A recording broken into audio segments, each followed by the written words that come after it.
Ahibati fillah, Assalamualaikum warahmatullahi wabarakatuh.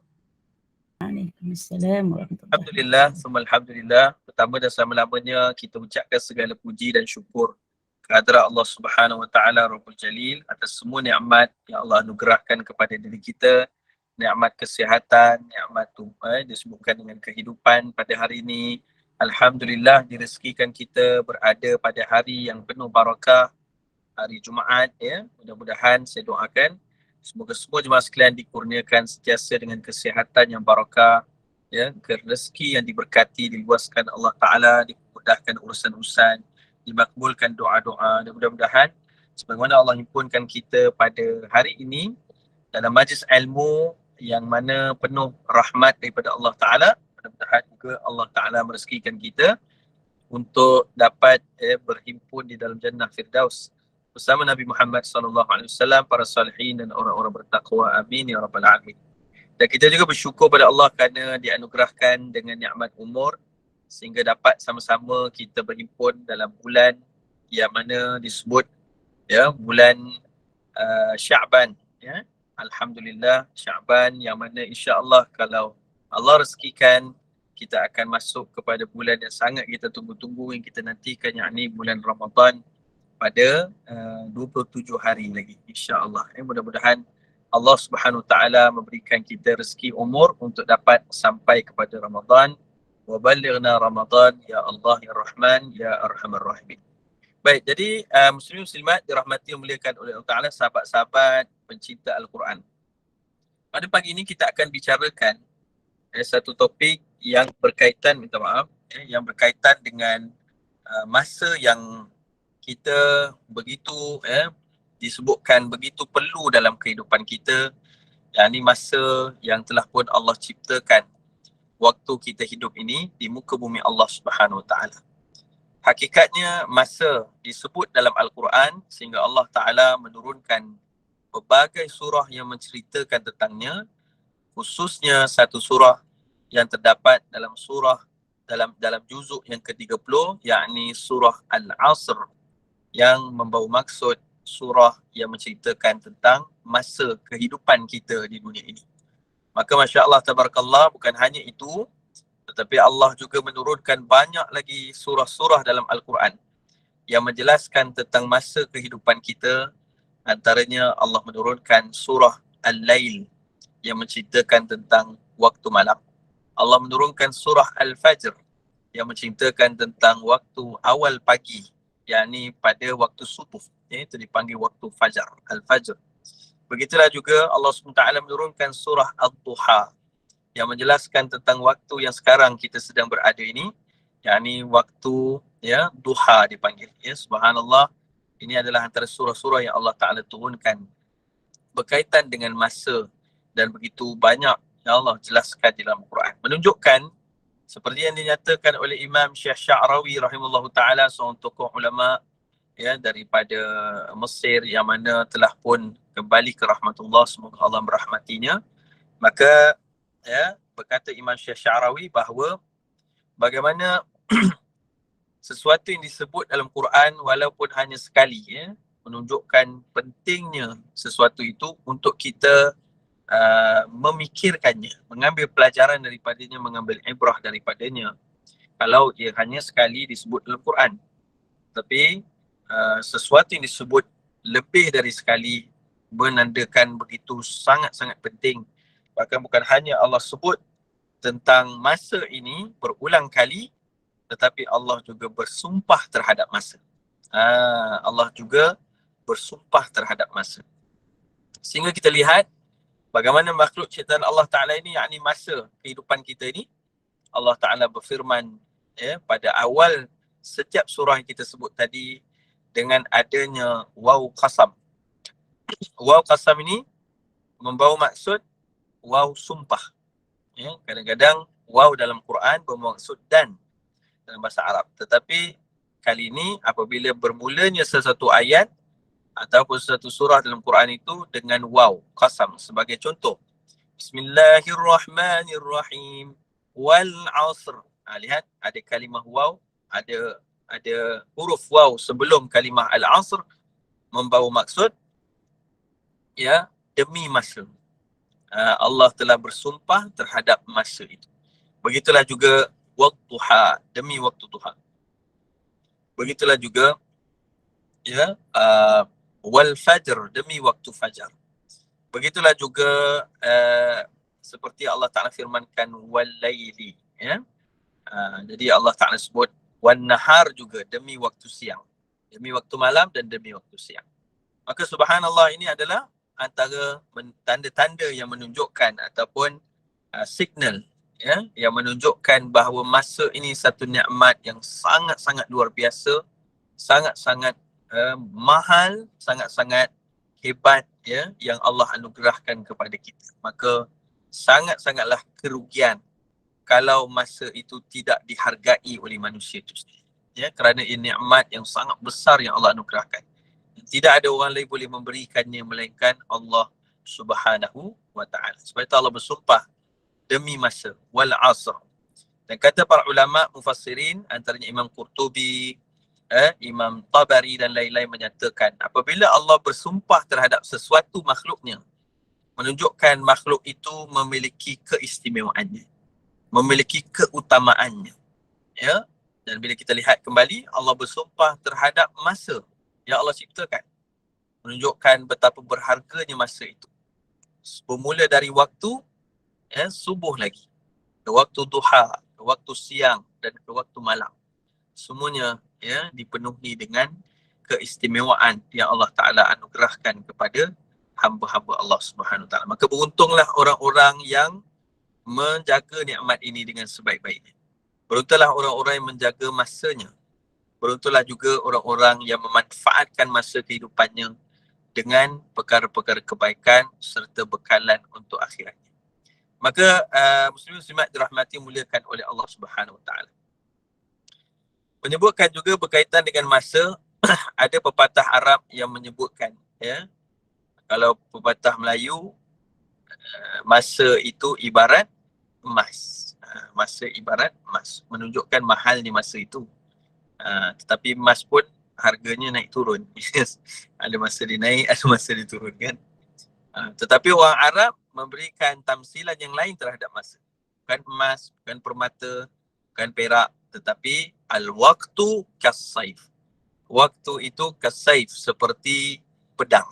Ya, masa itu seperti pedang. Fa'illam taqta'u qata'atah.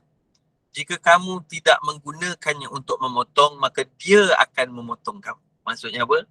Kalau kamu tidak menggunakannya ia dengan baik, maka ia sendiri akan mencederakan kamu.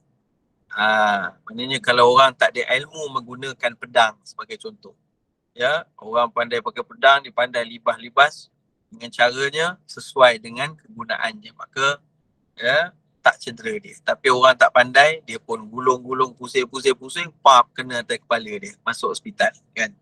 Jadi menjadikan ia sangat bahaya jika tidak pandai menggunakan atau memanfaatkannya. Maka begitulah tamsilan yang cukup baik, ya, yang menceritakan tentang betapa pentingnya masa ini untuk digunakan dengan sebaik-baiknya.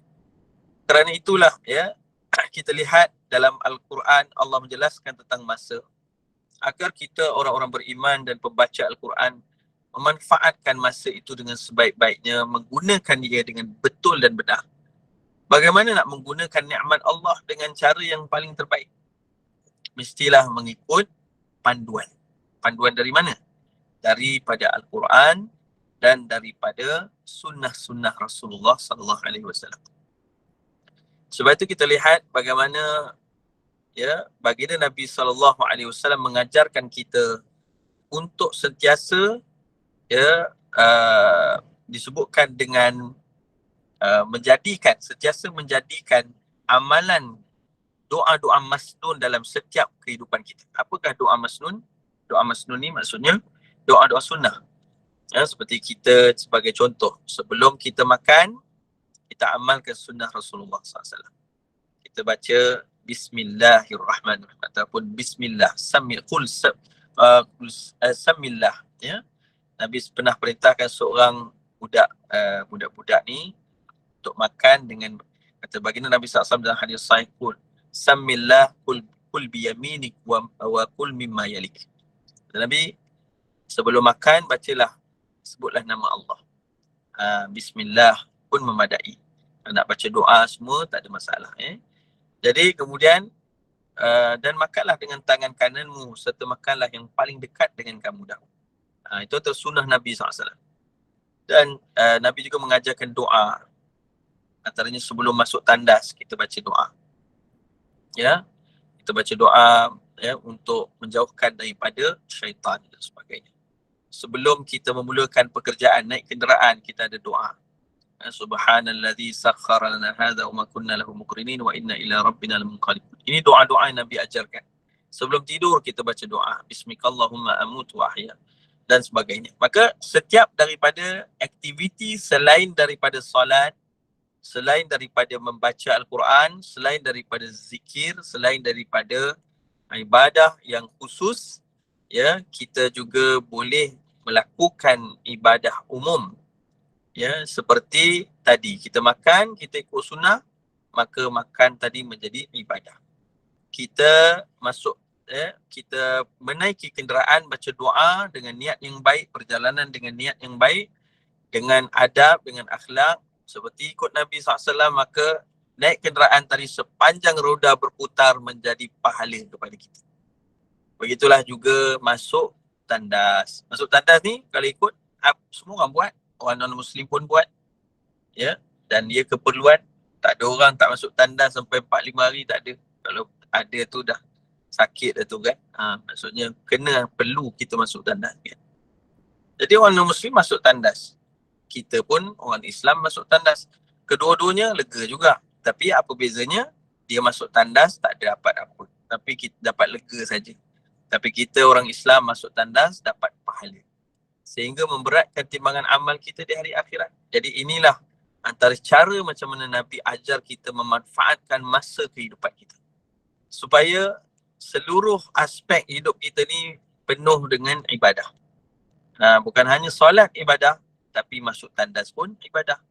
Bukan hanya baca Quran ibadah, tapi makan pun ibadah. Bukan hanya kita buat sesuatu amalan, ya, zikir saja ibadah, tetapi zikir juga boleh berlaku dengan ibadah, boleh berlaku saat kita riadah. Kita tutup aurat, kita baca doa, kita pun jogging. Sambil jogging, kita ingat Allah. Tengok alam, tengok pokok, ingat Allah. Itu pun zikir kepada Allah Ta'ala. Maka masa kehidupan kita akan jadi beruntung. Itu yang Nabi ajarkan. Sebab tu kita disuruh umat Islam untuk menjadikan masa kita barakah. Ya, untuk mencari berkat dalam masa kita. Berkat maksudnya ziyadatul khair, bertambah baik. Bertambah masa umur kita, bertambah baik kualiti masa kita. Sebagai contoh, satu orang dihidup dulu. Ya, dalam seharian 24 jam, 16 jam dia habis untuk tengok Facebook sebagai contoh. Jangan terkejut ada orang 16 jam tengok Facebook kan. Tak letih dia tengok Facebook. Cuba suruh dia baca Quran. Tak larat ya. Orang Perak kata tak kesiau teman. Dia nak duduk lama-lama kan. Tak mampu dia nak duduk sejam untuk baca Quran, tapi tengok Facebook 16 jam pun boleh. Tetapi satu hari dia pun insaf, Allah, masa umur aku ni makin hari Allah bagi. Ya, makin banyak umur aku, alhamdulillah, semakin dekat pada kematian. Tetapi habis masa-masa aku rugi. Maka dia pun bertaubat. Ya, maka macam mana cara dia repair balik, dia baiki masa dia sekarang. Jadi dulu 16 jam tengok Facebook, sekarang 16 jam buat amal, dengar ceramah. 16 jam tu buat dengar orang kata apa, dengar nasihat agama, baca makna Quran, cari majlis ilmu. Masya Allah, tabarakallah. Kan itu menjemput keberkatan dalam masa kehidupan kita. Maka itulah yang Allah Ta'ala inginkan. Sebab tu Allah sebut banyak tentang masa dalam Quran. Bahkan Allah tambah demi masa, wal asr innal insana lafi khusr. Demi masa sesungguhnya manusia itu berada dalam kerugian. Semua manusia dalam kerugian.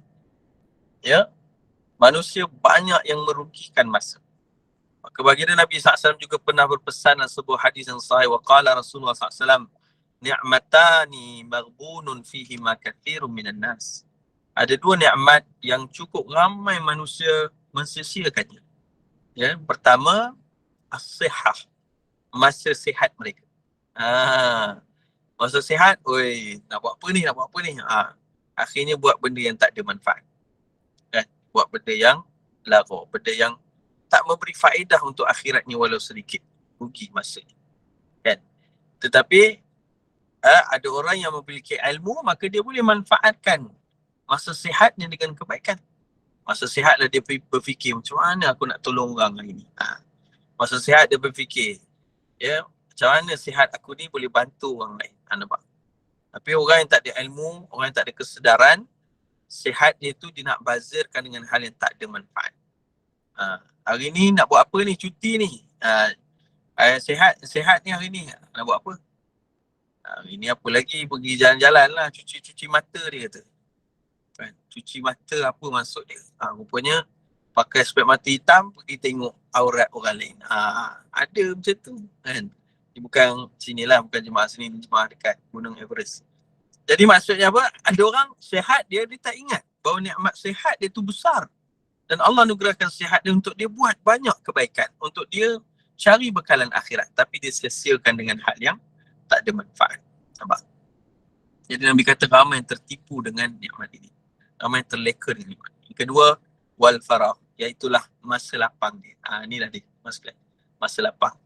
Sebenarnya dalam orang Islam, orang mukmin tidak ada istilah boring dalam hidup ni. Dia tak boleh kata, boring lah, tak tahu nak buat apa ini. Dia tak boleh. Sebab apa? Sebab kita ada banyak persiapan yang kita nak buat untuk perjalanan akhirat kita. Sebab tu tidak ada istilah boring. Kita ada banyak cara, banyak persiapan yang mesti kita buat, dan kita tidak ada masa senggang yang banyak sebenarnya. Sebab tu kalau kata masa lapang kita penuhi dengan zikrullah. Zikrullah ni besar. Ya, kita tengok ceramah pun zikrullah.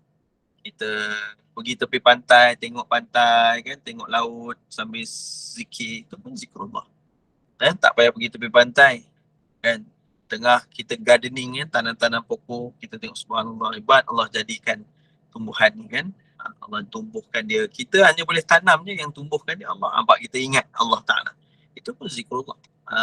Jadi banyak cara untuk zikrullah.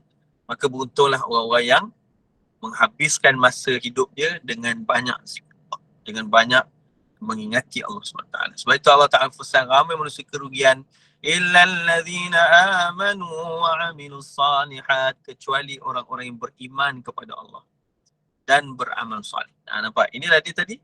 Maksudnya ramai orang ada masa hidup di dunia, tapi ya, kerana iman dan amal soleh itulah yang menjadikan masa hidup kita tidak rugi.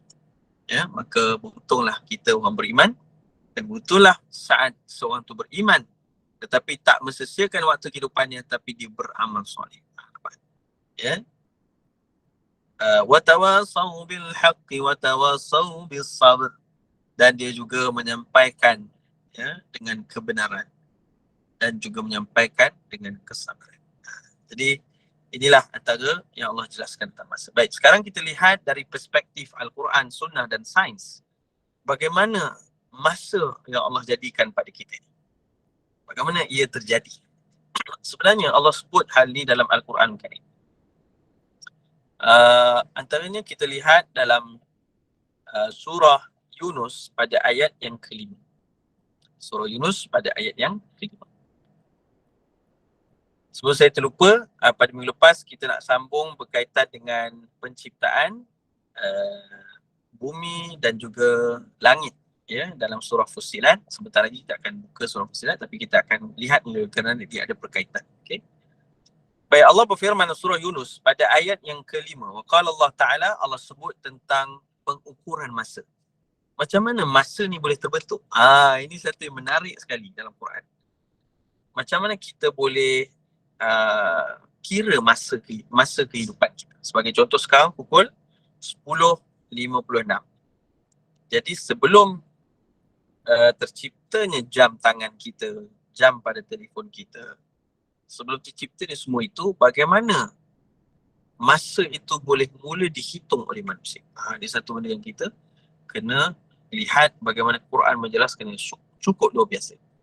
Allah berfirman, a'udzubillahi minasyaitanirrajim, وَالَّذِي جَعَلَ الشَّمْسَ ضِيَاءً وَالْقَمَرَ نُورًا وَقَدَّرَهُ مَنَازِلَ لِتَعْلَمُوا عَدَدَ السِّنِينَ وَالْحِسَابَ مَا خَلَقَ اللَّهُ ذَلِكَ إِلَّا بِالْحَقِّ يُفَصِّلُ الْآيَاتِ لِقَوْمٍ يَعْلَمُونَ. Sadaqallahu azim. Baik. Dalam ayat ini Allah Ta'ala berfirman, dialah Allah Subhanahu Wa Ta'ala alladhi ja'ala syamsa diya'ah. Lihat. Pertama Allah Ta'ala sebut, dialah Allah yang telah menjadikan matahari yang terang benderang sinarnya. Ya. Pertama Allah sebut tentang asyams, matahari. Wal qamara nura, dan juga bulan yang bercahaya. Baik. Jadi dalam ayat ini Allah Ta'ala pertama sebut tentang matahari yang sifat cahaya dan diya, memancar, ya, dengan kuat, dengan terang. Ini maksud diya'ah, ya, yang Allah sebut dalam ayat ini. Jadi matahari sifatnya mengeluarkan cahaya. Sebab itu cahayanya tajam, cahayanya terang, cahayanya kuat. Ya, ini dipanggil diya. Wal qamara nura, berbanding dengan bulan yang sifat cahayanya nur, lembut, ya, tidak silau, tidak kuat, tidak memanaskan. Jadi itu yang disebutkan perbezaan antara kalimah diya dan nur. Dari awal lagi Allah Ta'ala telah menjelaskan sebelum manusia memahami tentang apa yang berlaku di luar angkasa lepas ini, Allah Ta'ala telah pun menurunkan ayat Quran di zaman Nabi Muhammad SAW yang memperjelaskan secara tepat bagaimana keadaan di luar cakrawala, di alam semesta ini. Dan Allah Ta'ala menyatakan matahari itu sifat cahayanya terang dan kuat, manakala bulan ini nura, yakni cahayanya lembut. Kenapa? Kerana sifat bulan itu dia bukan memancarkan cahaya, tetapi ia memantulkan cahaya. Ya, jadi ini juga ada perbahasan, nanti kita akan sebut pada pertemuan yang lain, insya-Allah. Tapi apa yang saya nak bawa adalah selepas itu. Wa qaddarahu manazil. Dan Allah Ta'ala telah menentukan, iaitulah perjalanan setiap sesuatu itu. Jadi matahari, bulan, telah Allah tentukan manazil dia, iaitulah perjalanan dia, ya, ataupun disebutkan tempat peredarannya, kat mana orbit dia, kat mana tempat bulan berlalu, kat mana orbit matahari, ya, yang mengelilingi galaksi. Bagaimana pula bumi yang mengorbit matahari itu sendiri. Jadi dia begitu. Kalau dari sudut sains, sistem solar ini mengandungi banyak planet, ya. Jadi ada planet seperti Marikh, Mushtari. Ini semua nama-nama planet yang dinamakan oleh ulama Islam. Tapi kalau dalam bahasa Inggerisnya seperti Mars, itu antaranya apa? Lagi apa planet Pluto dia tak masuk lah.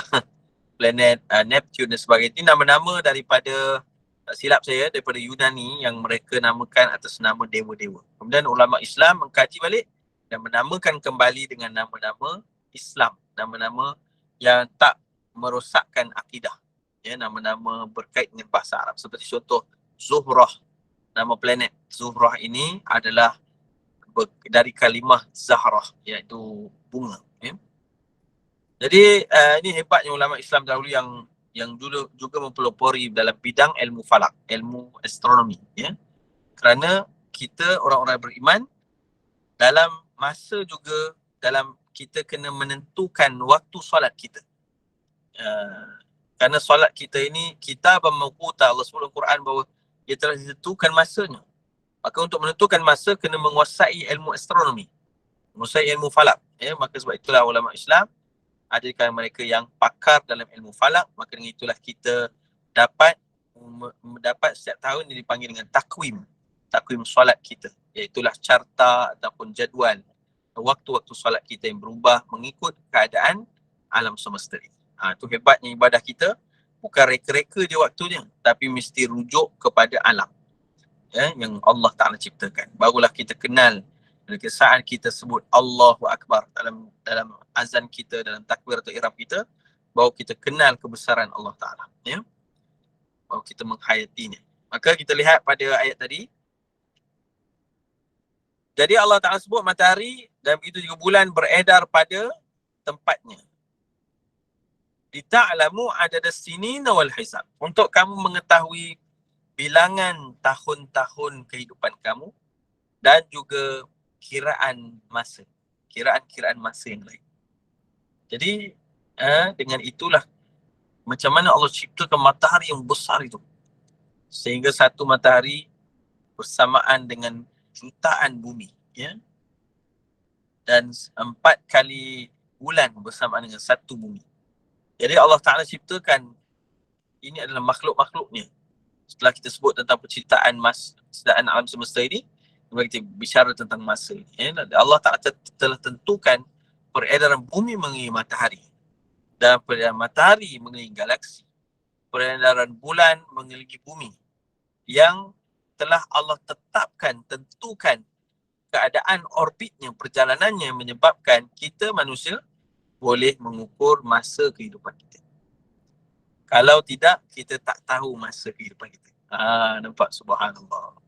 Inilah tanda dan bukti kekuasaan Allah, sehingga Allah sebut zalika ma khalaqallahu zalika illa bilhaq. Tidaklah Allah jadikan semua itu melainkan dengan ada faedah dan gunanya yang sebenar. Yufassilul ayat liqaumi ya'lamun. Allah Ta'ala memperjelaskan ayat-ayatnya ataupun tanda-tanda kebesarannya satu demi satu bagi kaum yang mana disebutkan mahu mengetahui hikmah sesuatu yang dijadikan oleh Allah SWT. Maka inilah ayat yang menjadi asas bagaimana pengukuran masa dalam kehidupan kita. Ya Allah Ta'ala jelaskan rupanya dari peredaran matahari dan juga bulan. Jadi jemaah sekalian dirahmati oleh Allah Ta'ala, inilah yang menjadi asal kepada kalimah takwim. Okey? Jadi takwim ni dalam bahasa Arab yang membawa maksud maklumat masa.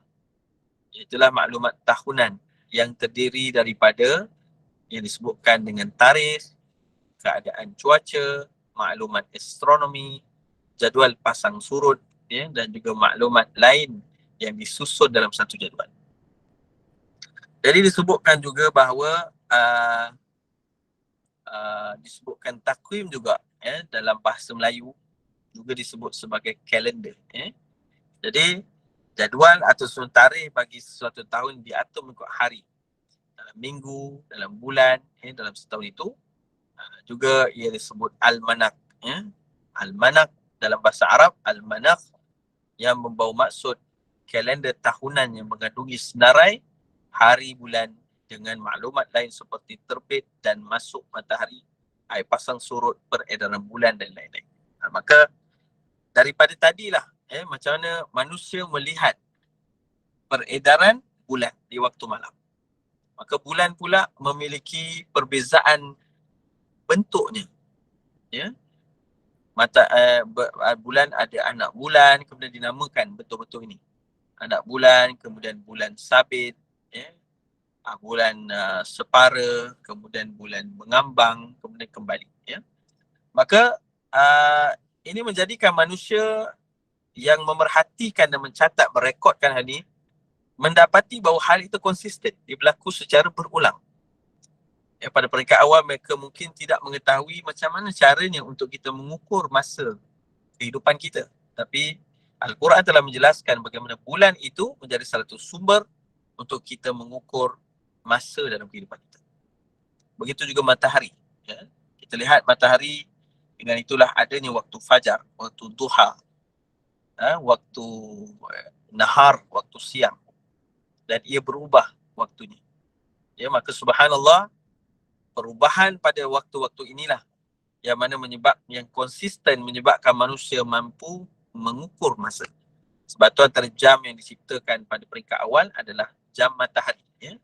yang juga dipelopori oleh ulama Islam. Kerana apa? Kerana kita diperintahkan untuk solat.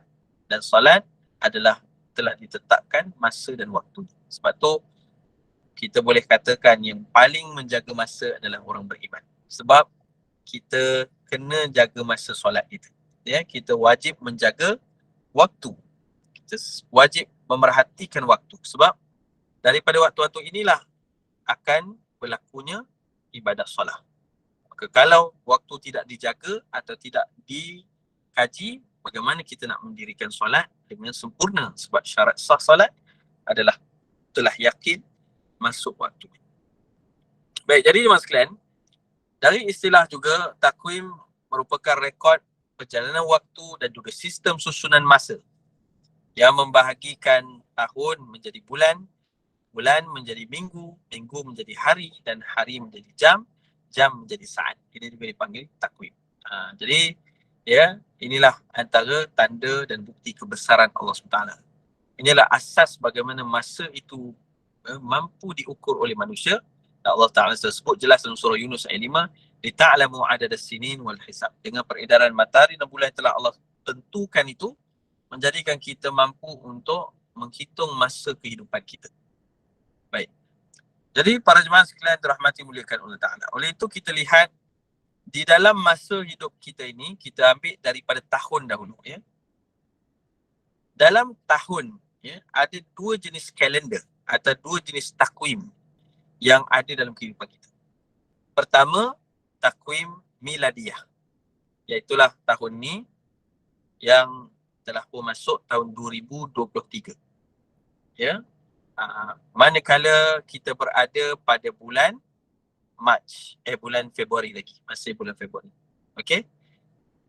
Ini dipanggil takwim miladiah. Tetapi ada satu lagi takwim namanya takwim hijriah. Tahun hijriah. Kan? Yang mana kita sudah berada tahun hijriah ini setiap kali pertukarannya pada bulan Muharram. Kemudian kita sudah berada pada bulan Sya'ban. Baik. Jadi kita ceritakan tentang hal ini. Bagaimana dua takwim ini boleh tercipta? Okey, kita lihat dahulu. Takwim miladiah adalah satu sistem syamsiah. Daripada peredaran matahari tadi, macam mana bumi mengelilingi matahari, kita dapat lihat matahari ni dia akan bergerak daripada waktu fajar, subuh, sampailah duha, zuhur, kemudian sampai asar, kemudian waktu maghrib. Maka berpandukan sistem syamsiah, ya, berpandukan peredaran matahari ini, takwim miladiah diciptakan. Okey. Maka takwim miladiah berasal daripada takwim Julian ataupun Julius Caesar yang diperkenalkan sejak tahun ke-46 sebelum miladiah, yang digunakan oleh orang-orang Rom. Kemudian bila lahirnya Isa Al-Masih, Nabi Isa alaihissalam, maka dijadikan permulaan rujukan kitaran takwim orang-orang Kristian, orang Nasrani, dinamakan dengan takwim miladiah. Maka orang-orang Nasrani mempercayai bahawa bagaimana tahun miladiah itu bermaksud tahun kelahiran kepada Jesus. Kalau Jesus bagi fahaman mereka adalah anak Tuhan. Ini salah dengan yang kebenaran. Sedangkan kita yakin bahawa Isa itu adalah Rasul utusan Allah SWT. Baik. Jadi orang Nasrani lah yang menggunakan takwim ini permulaan, sebab itu namanya miladiah. Milad membawa maksud dalam bahasa Arab, bermaksud kelahiran. Maka menggunakan takwim ini, orang Kristian lah yang mempeloporinya. Sehingga kalau kita lihat tahun ini, tahun 2023, merupakan telah 2023 tahun lah Isa dilahirkan. Itu maksud pahaman mereka. Ya? Dari segi perkiraannya begitu. Jadi orang-orang Nasrani percaya bahawa Jesus telah dilahirkan, itulah tahun pertama miladiah, dan selepas itu diperbaiki takwim ini kembali oleh seorang Pope, seorang padri bernama Pope Gregory, serta dinamakan dengan takwim Gregorian. Mula digunakan secara rasmi pada tahun 1582 miladiah. Maka inilah takwim yang kita pakai sampai hari ini. Bulan Mac tahun 2023. Baik, jadi muslimin muslimat dirahmati yang muliakan oleh Allah SWT. Ini takwim miladiah. Bermaksud takwim miladiah adalah takwim yang berasas daripada perkiraan kelahiran Jesus, dan ia adalah digunakan pada peringkat awalnya sehingga maknanya di awal digunakan oleh orang-orang Nasrani. Okay. Jadi sebab itu kita lihat takwim ini yang pertama, manakala kita ada takwim yang kedua. Ya, takwim ini namanya takwim Hijriah. Takwim Hijriah pula apa dia? Ya, baik. Kita lihat pertama, takwim Hijriah dia ada yang disebutkan dengan tahun Hijriah. Bagaimana tahun Hijriah ni boleh berlaku? Baik. Kita lihat bahawa tahun Hijriah ini adalah tahun yang dikira melalui tahun pertama maknanya hijrahnya Nabi SAW dari Mekah ke Madinah Al-Munawwarah. Jadi itulah tahun pertama. Dan hari ini ataupun tahun ini sudah kita mencapai tahun 1444 Hijriah. Dan akan masuk kepada 1445 Hijriah. Ya. Jadi takwim ini diasaskan bukan di zaman Rasulullah SAW, tetapi ia telah dimulakan pada zaman Sayyidina Umar Al-Khattab radhiyallahu anhu menjadi khalifah. Jadi pada peringkat awalnya Nabi SAW, di zaman Rasulullah tidak ada istilah tahun Hijriah, belum ada. Jadi kalau kita baca sirah, contohnya kita baca tentang Isra' wal Mi'raj, baru ni berlaku, maknanya banyak yang kata ceramah-ceramah Isra' wal Mi'raj, ramai para sejarah akan cakap bahawa Isra' wal Mi'raj berlaku pada tahun ke-10 kerasulan Nabi Muhammad SAW. Jadi ia berlaku sebelum hijrah Nabi. Jadi maksudnya apa? Belum ada perkiraan tahun hijriah lagi. Sehingga bila berlaku perang Badar, kita dengar bila Nabi dah hijrah, 2 tahun selepas hijrah, pada tahun kedua hijriah barulah berlaku perang Badar. Tapi sebenarnya zaman Nabi, tahun yang berlakunya perang Badar itu belum dinamakan tahun kedua hijriah, tapi dinamakan dengan tahun diizinkan peperangan. Ini nama-nama tahun yang diambil di zaman Nabi SAW dengan tujuan untuk mengenali atau memperingati tahun itu. Ini sebagai contoh, ketika berlakunya hijrah Nabi pertama kali dari Mekah ke Madinah, belum dipanggil tahun hijriah, tapi dipanggil tahun azan. Kerana masa itulah, tahun itulah disyariatkan azan, dan diazankan azan pertama oleh Sayyidina Bilal bin Rabah, kemudian diikuti dengan seorang lagi sahabat dari muazzin Nabi. Ya, saya tak ingat nama sahabat ni, nanti saya ingat saya sebut. Jadi ada 2 orang muazzin Nabi zaman Nabi SAW. Baik. Jadi tahun berikutnya, tahun kedua hijriah itu dipanggil tahun diizinkan peperangan. Tahun ketiga dipanggil tahun puasa. Ya, tahun keempat dipanggil tahun zakat. Tahun kelima dipanggil tahun korban. Tahun keempat dipanggil tahun zakat, dan tahun korban juga ada orang panggil. Contoh lagi seterusnya sampai tahun ke-9 setelah hijrah Nabi dipanggil tahun Al-Bara'ah. Kerana pada tahun itu turunnya surah Al-Bara'ah, iaitu surah At-Taubah. Tahun ke-10 dipanggil tahun Wada' kerana berlakunya haji Wada' Nabi SAW.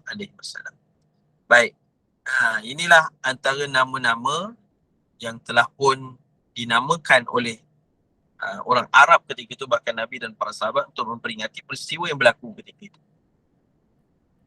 Dan sehinggalah pada tahun ke-10 Hijriah, masa tu yang belum dinamakan lagi, ketika itu turunnya surah At-Taubah ayat 36 yang menceritakan tentang bagaimana penyalahgunaan kaum kafir dalam menetapkan susunan takwim bagi tujuan menjaga kepentingan mereka. Jadi sebenarnya Allah tidak mengizinkan seseorang itu, maknanya apa, menggunakan kepentingan diri untuk mengubah suai takwim ataupun mengubah suai perkiraan masa. Jadi sebab itulah wahyu yang Allah turun dari ayat At-Taubah ayat 36 ini melarang campur tangan manusia sama ada secara pribadi ataupun tujuan politik dalam soal pengaturan takwim. Allah berfirman, A'udzubillahi minasyaitonirrajim. Inna iddata syuhuri inda Allah isna asyara syahra isna asyara isna asyara syahran fi kitabillah yawma khalaqas samawati wal ard minha arba'atun hurum dhalika ad-dinul qayyim fala tazlimu fihinna anfusakum. Jadi Allah Ta'ala ila akhir ayat. Allah Ta'ala sebut dalam ayat ni sebenarnya bilangan bulan di sisi Allah Ta'ala ada 12 bulan. Ya, dalam ketetapan Allah di waktu Allah menciptakan seluruh langit dan bumi lagi. Di antara 12 bulan itu terdapat 4 bulan yang haram. Nanti kita sebut apa dia 4 bulan haram ni. Dan itulah ketetapan agama yang lurus, maka janganlah kamu menganiaya diri kamu dalam bulan keempat. Dalam bulan itu, 4 bulan itu. Dan inilah antara yang Allah sebut dalam ayat ini. Baik. Jadi dalam ayat Al-Quran ini, sebelum kita pergi pada ayat Quran ini, saya nak cerita tadi tu macam mana takwim tadi boleh tercipta, iaitulah pada zaman Nabi wafat, setelah itu Abu Bakar As-Siddiq menjadi khalifah. Setelah zaman Abu Bakar As-Siddiq menjadi khalifah, belum tercipta takwim Hijriah sampai zaman Sayyidina Umar. Pada tahun ke-17 Hijriah ketika itu, setelah 17 tahun Nabi berhijrah, artinya Nabi pun telah wafat pada tahun yang ke-10 Hijriah, ya. Semoga Allah kita dapat bertemu Rasulullah di yaumul akhir. Amin ya rabbal alamin. Kemudian Sayyidina Umar menjadi khalifah pada ketika itu tahun ke-17 Hijriah. Ketika itu banyak dah empire Islam dah meluas, ya. Dah sampai ke negara-negara yang Rom dan Parsi dan sebagainya. Maka Sayyidina Umar menghantarkan sahabat-sahabat Nabi yang layak untuk memimpin bagi mengajarkan kepada umat Islam di sana Islam itu, apa dia, Quran dan sebagainya. Maka ya maka Umar Al-Khattab ya menerima surat daripada pemimpin-pemimpin ini, yang mana mereka ni dari sahabat-sahabat Rasulullah. Antaranya seorang sahabat bernama Abu Musa Al-Asy'ari radhiyallahu anhu yang telah menghantar surat kepada Khalifah Umar. Tapi surat Abu Musa satu hari Umar Al-Khattab terima 3 surat. Surat pertama dari Abu Musa Asy'ari. Abu Musa Asy'ari ni Nabi sangat pernah puji dia kerana bacaan Qurannya sangat merdu, sangat sedap. Sehingga Nabi lambat balik selepas Isyak dari masjid sebab Nabi sangat seronok dengar Abu Musa Asy'ari baca Quran. Subhanallah. Jadi dia hantar surat pada Sayyidina Umar Al-Khattab, tapi suratnya tak ditarik. Ini pertama. Yang kedua, seorang sahabat yang bernama Amru bin Al-As radhiyallahu anhu. Amru bin Al-As adalah ketika itu Gubernur Mesir. Jadi dia hantar surat, dia tak tulis tarikh, dia tak tulis tahun, tapi dia tulis bulan Sya'ban. Ya, syuhur Sya'ban. Syahr Sya'ban. Macam sekarang lah, bulan Sya'ban kan.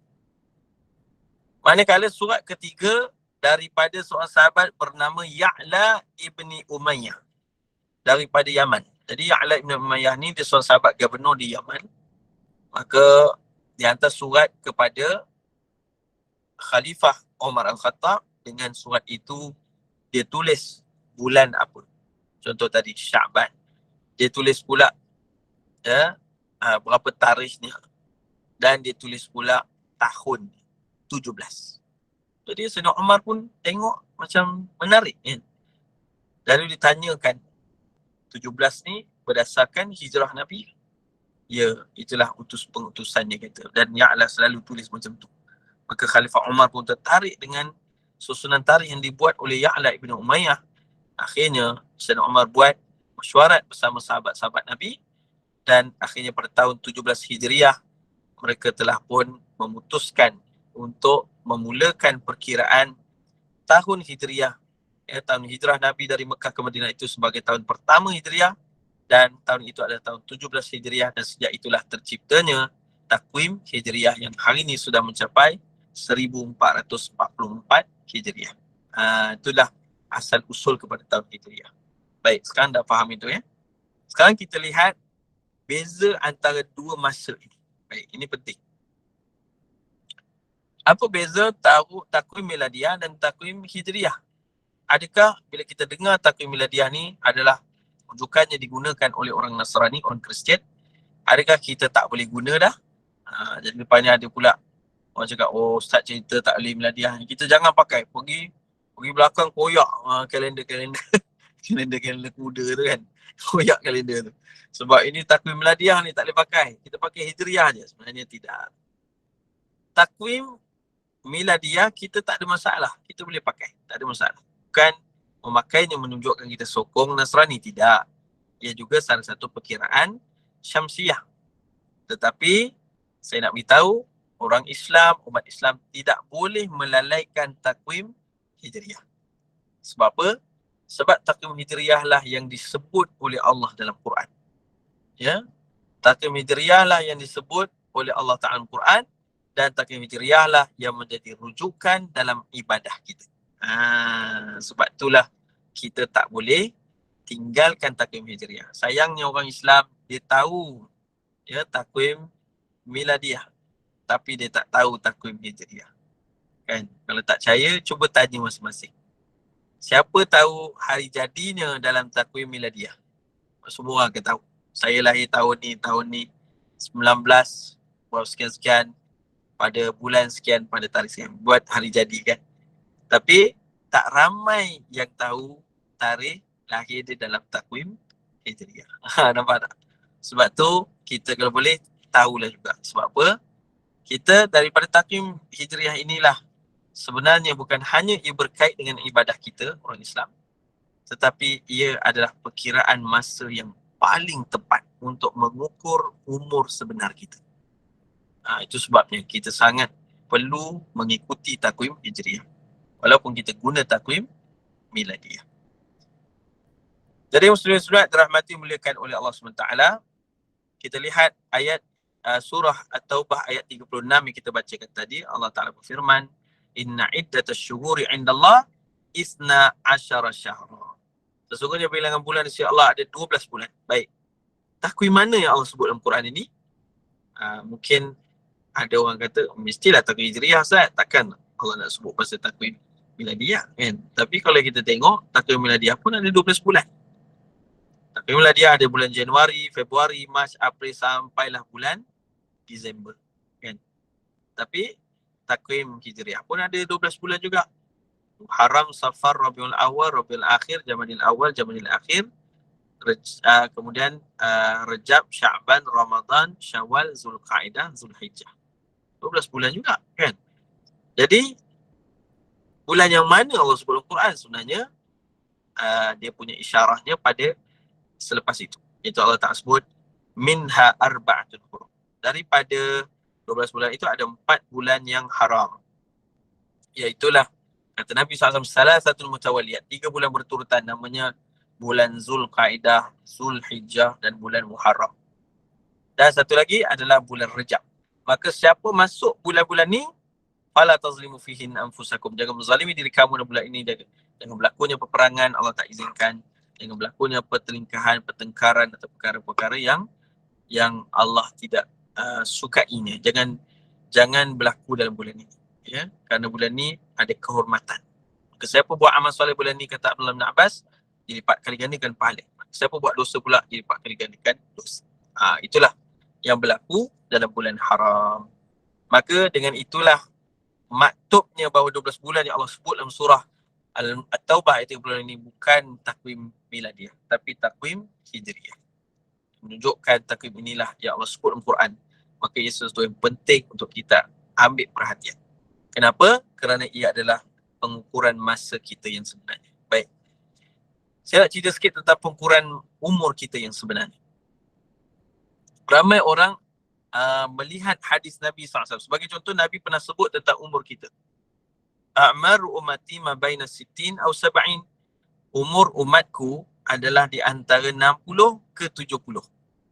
Maknanya ini range umur umat Rasulullah. Berbanding umat terdahulu, umur mereka panjang. Sebagai contoh, Nabi Nuh AS berdakwah alfasanatin illa khamsina amah. Selama 1000 tahun tolak 50 tahun. Maknanya 950 tahun Nabi Nuh berdakwah. Ya? Nabi Nuh dakwah selama 950 tahun lamanya. Jadi maknanya umur Nabi Nuh panjang. Itu juga umat dia. Panjang umurnya. Umur umat terdahulu. Tetapi umur umat Nabi Muhammad SAW tak sepanjang itu. Masa sama saja. Setahun ada berapa bulan? 12 bulan. Dalam sebulan ada lebih kurang 30 hari. Satu minggu ada 7 hari. Satu hari ada 24 jam. 1 jam 60 minit, 1 minit 60 saat. Tidak ada perubahan. Sama. Cuma umur dipanjangkan oleh Allah Ta'ala.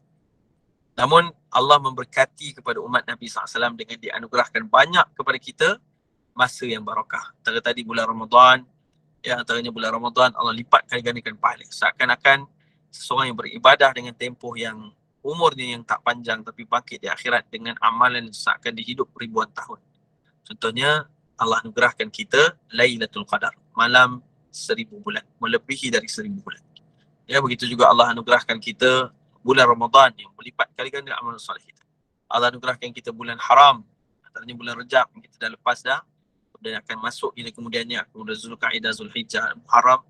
Di situ amalan soleh dilipat kali gandakan oleh Allah Ta'ala. Maka banyak peluang untuk kita mendapat masa di umur yang barakah dalam hidup kita dengan kita ibadah pada masa-masa yang barakah.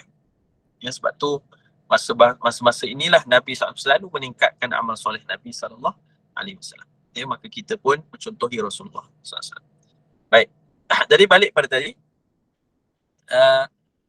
menariknya Allah menyebut takwim hijriah dalam Quran.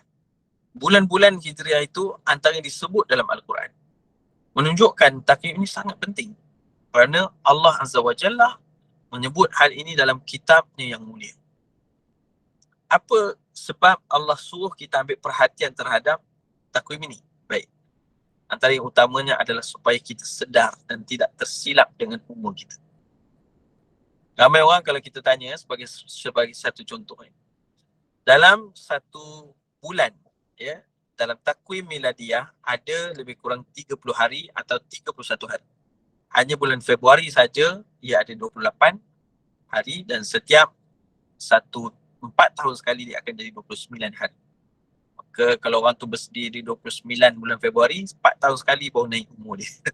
sebenarnya sebab hari itu memang dia tetap itulah. Sebab apa? Sebab ia hanya susunan saja. Daripada 365, 1/4 hari yang merupakan jumlah hari peredaran bumi lengkap mengelilingi matahari. Jadi bumi mengelilingi matahari secara lengkap satu orbit selama 365, 1/4 hari. Sebab itulah bulan Februari jadi 28 atau 29 hari. Tapi ini telah ditetapkan. Betul, kalau kita anak-anak sekolah macam nak kira tarikh, ni bulan Januari yang tinggi ni 31. Dia guna penumbuk ni. Bukan nak tumbuk orang tapi nak kira hari. Januari tinggi 31. Februari turun bawah 28 atau 29. Kemudian naik balik Mac 31. Kemudian April turun 30. Kemudian Mei 31. Kemudian turun Jun 30. Nampak? Lepas tu perkiraannya telah ditetapkan. Berbeza dengan takwim hijriah. Takwim hijriah mesti memiliki ilmu al-falak baru boleh tentukan takwim hijriah. Kerana ia berpandukan kepada peredaran bulan mengelilingi bumi. Maka adanya perubahan fasa bulan. Sebab itu kalau bulan itu mengambang, kita akan nampak mengambang di langit penuh bulan tu. Bermaksud itu pasti 15 hari bulan Islam. Maknanya takwim hijriah ni dia sangat tepat. Berpandukan kepada putaran atau peredaran bulan mengelilingi bumi. Kerana itulah orang-orang dulu mereka tak guna takwim miladiah, mereka akan guna takwim qamariyah ataupun takwim berdasarkan bulan, iaitulah takwim hijriah. Betul cerita Piramli dulu kan. Kanda pergi musafir selama 2 purnama. Dan 2 purnama tu maksudnya 2 kali pertengahan bulan. Kalau purnama kedua baru dia sampai, maknanya dia musafir selama lebih kurang sebulan. Purnama ke purnama maknanya sebulan, kan? Betul tak? Cuma dia masuk 2 bulan yang berbeza. Okay? Jadi oleh sebab demikian, perkiraan umur kita ada beza kalau kita ukur guna miladiah dan kita ukur guna hijriah. Sebagai contoh, suatu orang, kita tanya umur berapa bang? Dia kata umur saya 30. Tanya dia takwim mana? Dia akan cakap takwim 2023 lah. 2023 ni umur saya 30. Tapi sebenarnya umur hakikat dia berapa? umur sebenarnya adalah tambah 1 tahun. 31 tahun itu umur sebenarnya dalam takwim Hijriah. Sebab dalam 1 tahun ada 365 hari dalam 1/4 dalam takwim Miladiah. Tapi dalam takwim Hijriah cuma ada 354 hari saja. Menunjukkan ada perbezaan lebih kurang 11 atau 10 hari setiap tahun. Maka apabila cukup 30 tahun, lekaplah setahun tahun Hijriah, maka sebenarnya umur seseorang tu dah lanjut tapi dia tak sedar, kan? Kalau satu orang tu umurnya 60 tahun, takwim miladiah dia kira tahun 2023, masuk umur sebenarnya bukan 60 tahun, umur dia sudah mencapai 62 tahun. Kalau umur 59 tahun artinya dah nak masuk 61 tahun dah. Jadi maksudnya apa? Kita pakai takwim miladiah ni boleh, tapi ramai orang terleka kerana masih merasakan umurnya masih awal. Rupanya dah masuk dalam hadis Nabi. Umur saya baru 59, tak masuk 6 siri lagi. Cewa, tanya dia, takwim mana? Takwim miladiah. Oh, sebenarnya umur kamu dah masuk dah dalam 60 tahun yang Nabi sebut kerana perbezaan perkiraan umur. Maka rupa-rupanya takwim miladiah ni, kalau kita bergantung pada dia, kita akan terleka dengan umur kita. Terasa masih muda lagi, masih panjang. Padahal umur kita dah bergerak lebih laju daripada perkiraan kita. Maka inilah antara hikmahnya. Kita bicarakan pada pagi ini tentang masa umur kita, maka mari sama-sama bulan Syaban ni kita manfaatkan. Hari Jumaat ni kita manfaatkan dengan zikrullah, dengan sedekah jariah, dengan selawat pada Nabi SAW, dengan melakukan sunnah-sunnah hari Jumaat, antaranya baca surah Al-Kahfi, antaranya kita buat amalan-amalan soleh, amalan sunat, beri kebaikan pada orang lain. Mudah-mudahan Allah berkati kepada masa umur kita dipenuhi dengan amal soleh, dipenuhi dengan zikrullah, dipenuhi dengan kebaikan agar kita mendapat kejayaan dan kebahagiaan dunia dan akhirat, insya-Allah. Mohon maaf saya tak dapat sambung yang fasa yang telah kita sebutkan tadi. Insya-Allah pertemuan minggu depan kita akan fokuskan kepada perbincangan ini. Aku qauli hadza astaghfirullahalazim wa lakum. Yang baik, insya-Allah sekiranya saya ada kesilapan saya mohon maaf. Berilah kemudahan pada saya fakir ini. Semoga Allah berkati apa yang dibincangkan dapat kita amalkan sampai ke. Bismillahirrahmanirrahim. Allahumma inna na'udzubika min 'ilmin la yanfa'u, min qalbin la yakhsha', wa min nafsin la tashba', min da'atin la tustajabu laha. Allahumma faqihna fid din wa 'allimna at-ta'wil. Alhamdulillahirabbil alamin.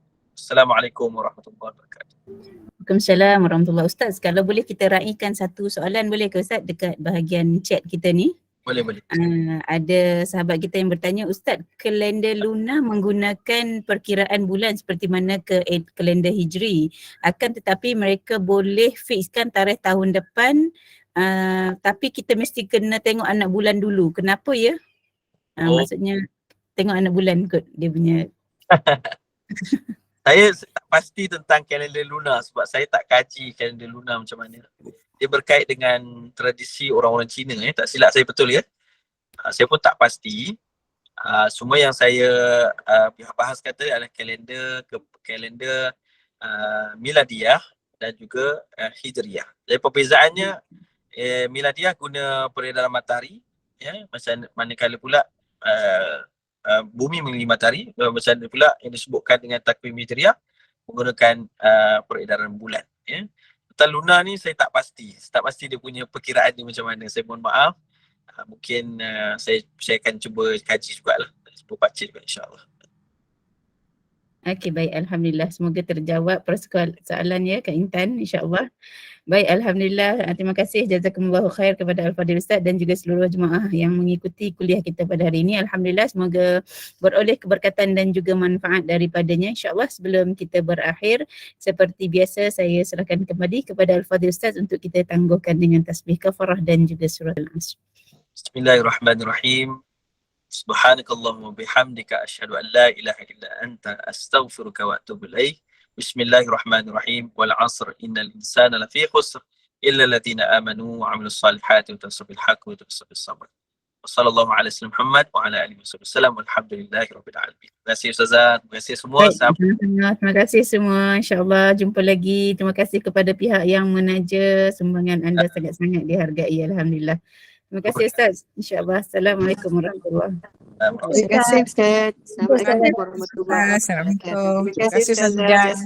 Terima kasih Ustaz.